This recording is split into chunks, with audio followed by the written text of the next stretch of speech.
Hello everyone, welcome back to the channel. I am Ronal, a junior psychologist from India, and today we are going to do something fun. Today I'm going to show you what I've been doing in terms of my hobby. I've picked up a new hobby over the past 3 months, clay art.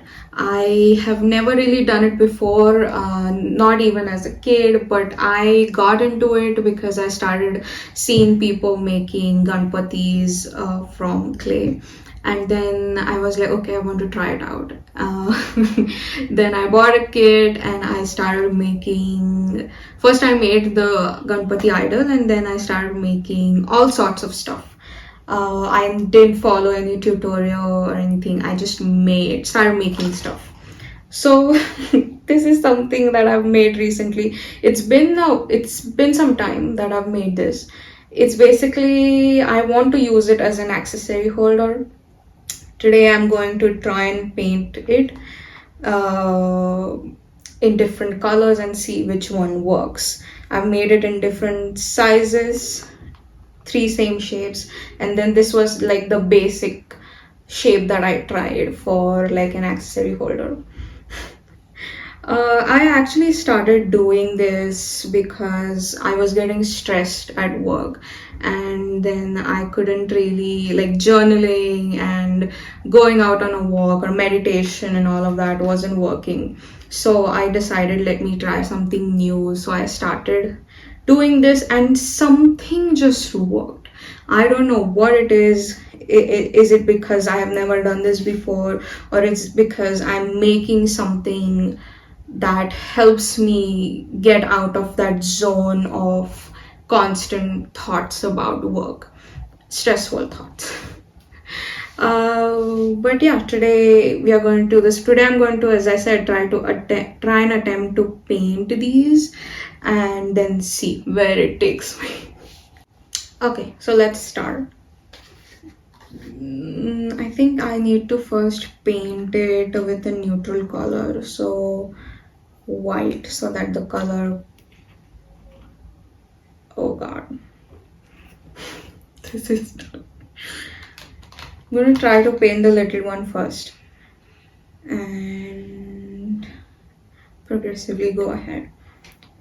So since like my early teens, like when I was like 14 or 15, I developed a habit of ruminative thoughts. I started ruminating uh, during my teens, and at that time I couldn't really understand why I was thinking about whatever was going on at that time so much and constantly in circles. It was exhausting, but I didn't know what to do. So then I started combating it with going out on a walk, working out. I remember I used to work out for like 2 hours straight every day, because that was my way of just calming down my mind. I did that for a couple of years. Then during COVID, I couldn't go out to do my workout or go out on a walk. So I started doing home workouts. They also worked. I also included like meditation and yoga a little bit, but it seemed to, at that time at least, it seemed to not work as much.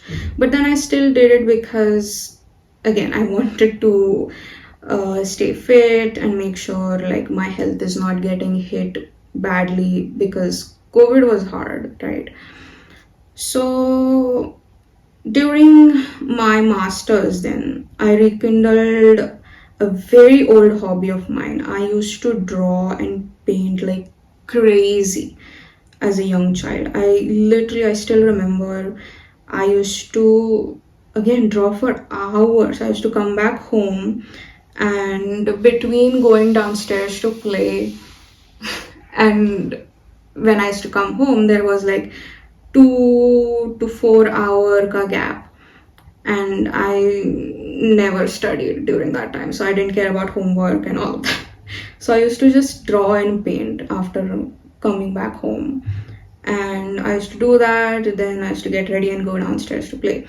But that really used to help me express myself better in as a young child. So during my masters I got into it again, not particularly drawing and painting, but I got into mandala art, and it was amazing. It helped me so much with the stress of my masters and like the endless deadlines and just like stuff that you go through in your masters. So I kept doing it. I still do it. I still draw and paint whenever and do mandala art whenever. Now I feel like I want to stop thinking about what is wrong in my life. But this particular hobby, I feel like, has helped me more to express exactly what I've been feeling in that moment. And I feel like it was because I had zero expectations from myself to do good at this, because I'm not taking a course or I'm not like a master in this. I'm just trying it out.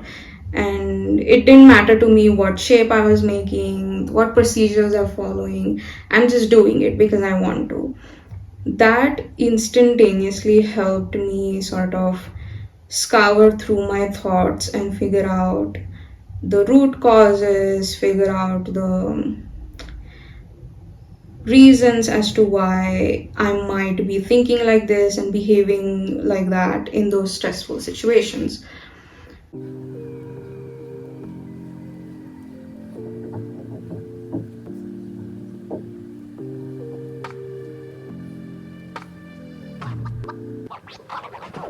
Okay, so today I wanted to introduce the concept of art therapy. Art therapy focuses on the process of creation, and it doesn't care about what the end product is. It is basically used for self expression. Anybody at any age without any creative skill set can engage into art therapy. It doesn't matter if you're 10 and have zero art skills, you can still take art therapy. It's actually really beneficial for individuals who are going through stress, anxiety, depression. It is also used as a rehabilitation method for individuals who have recently met with an injury, such as, for example, even stroke or TBI. Children, as I said, can also use this type of therapy to express themselves when it is difficult for them to put into words what they are thinking. So then what is the process of art therapy, right? So you have a therapist who has education and understanding about art therapy, and then you have a client or a patient who has come to take the therapy. The first thing the therapist does is sort of does an interview with them, right? They understand what the patient or the client is exactly feeling, thinking, what they're doing, so that we can see if art therapy is something that will work for them. So we generally just talk about what they're thinking and feeling, the experiences, why they're here today, what issues they might be dealing with at that current moment. Then they decide a goal. For instance, it could be, I want to reduce my anxiety. That could be one of the goals that they have decided together. Once that is decided, the therapist invites the patient or the client to create the art. Now they can choose any mode, right? They can choose drawing, painting, coloring, mandala art, clay art, collage, whatever they feel comfortable with. During this time, the therapist observes the patient or the client.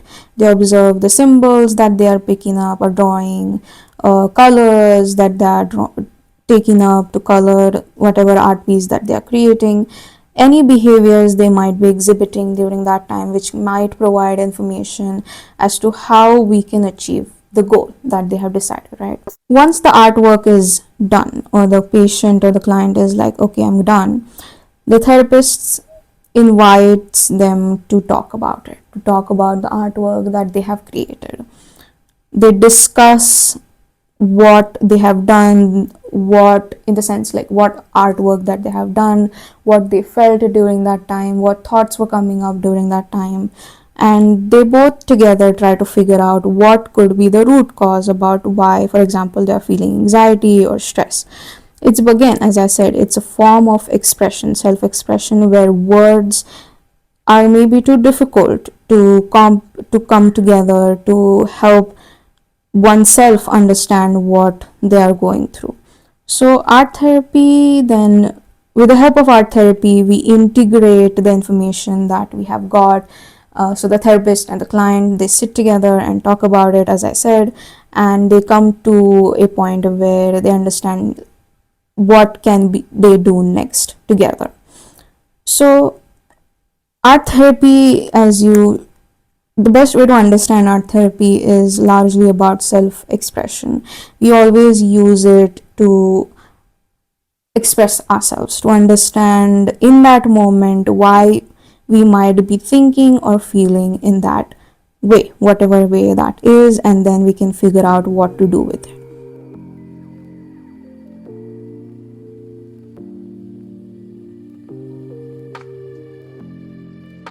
Then, what are some of the benefits of art therapy?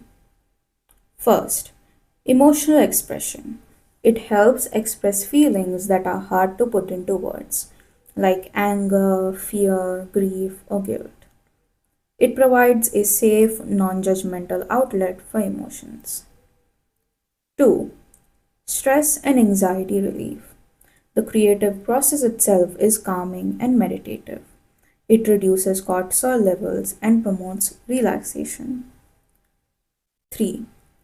Self awareness and insight. It encourages reflection and helps people understand their thoughts, emotions, and behavioral patterns. It promotes personal growth and emotional intelligence. Fourth, improved self esteem. Completing the artwork builds confidence and a sense of accomplishment. It helps individuals value their unique perspectives and creativity. Fifth, trauma and grief healing. It provides a gentle way to process painful experiences without having to verbalize them directly. It can help integrate fragmented emotions or memories. Sixth, cognitive and motor benefits. It enhances focus, memory, and problem solving skills. It improves fine motor coordination, especially useful during rehab, for example, after stroke or an injury. Seventh, emotional regulation and mindfulness. It encourages being present in the moment, which is similar to meditation. It helps reduce impulsivity and regulate mood swings. If you or anyone you know is struggling with their thoughts, emotions, or behavior patterns, please do consider taking counseling sessions from me. If you're interested or someone you know is interested, please check out the website link down below in the description box, and please do send it to other people who might be interested. If you liked today's video, please do like, comment, share, and subscribe. Please do let me know what all your hobbies are so that I can also try out new things down in the comment section below. So yes, that's it for today's video. Hope you liked it, and come back next time I put out a new video. Bye bye.